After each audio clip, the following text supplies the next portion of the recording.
اگر کوئی شخص سوڈا کھا کھا کے اپنے معدے کا تیزاب ٹھیک کرتا ہو تو خطرہ یہ ہے کہ اس کے اندر گہری بیماریاں وہ پیدا ہو جائیں گی جو کیلشیم کاربونیٹ کی زیادتی سے یا اس کی کمی سے پیدا ہوتی ہیں۔ ایک سوال یہ اٹھایا گیا تھا کہ زیادتی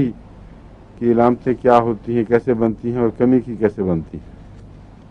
ہومیوپیتھک میں جو جہاں تک میں سمجھا ہوں زیادتی اور کمی کی دونوں کی علامتیں کسی ایک غذا کے حصے کی زیادتی سے ہو سکتی ہیں، اور غذا کے حصے کے علاوہ دوسرے جتنے بھی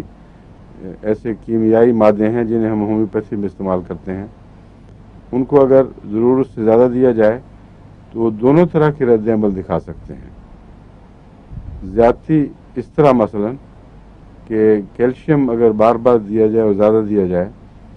تو جو زائد کیلشیم ہے وہ مختلف جوڑوں میں بیٹھنا شروع ہو جائے گا،